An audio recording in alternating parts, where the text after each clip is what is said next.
শিলচর শহর, এই শিলচর শহর।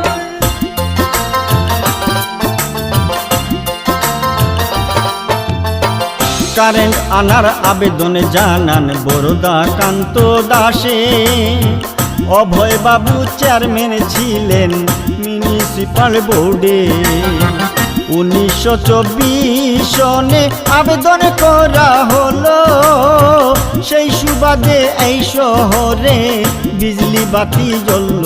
আমাদের শিলচর শহর, এই শিলচর শহর। শীতের দিনে মেলা বসতো মালু গ্রামের মাঠে। কলিকাতার যাত্রা দল আসিত মেলাতে।